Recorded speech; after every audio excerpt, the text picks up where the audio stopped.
আমাদেরকে রক্ষা করতে হেল্প করুন, প্লিজ হেল্প করুন প্লিজ। আপনাদের কাছে আকুল আবেদন। তা না হলে যে কোনো সময় আমাদের ফোন লাইনে পাঠাই দিবে, আমরা মারা যেতে পারি যে কোনো সময় ড্রোন হামলায়, গ্রেনেড বোমায়, অথবা মাইন্ডে পাপড়ে মারা যেতে পারি।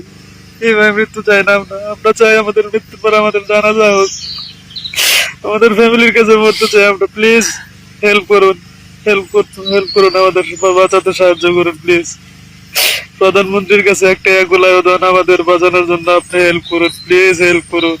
আপনি চাইলে সম্ভব, আমরা যতদূর জানি। আর 14 জনের কি অবস্থা সেটা তো আমরা জানি না এখন পর্যন্ত। আমাদের 16 জনের ভিতরে 4 জন মাত্র জীবিত আছে এখন। হ্যাঁ, আমরা 4 জন এখন জীবিত আছি, আমরা 4 জনই আহত। এই যে মাইনুদ্দিন ভাই আমার সাথে, ওনার বাড়ি চাঁদপুরে। কখন না কখন আবার পাঠাই দিবে সেটা আমরা বলতে পারি না, আর বেশি কিছু বলতে পারবো না। যে কোনো সময় লোকজন চলে আসবে।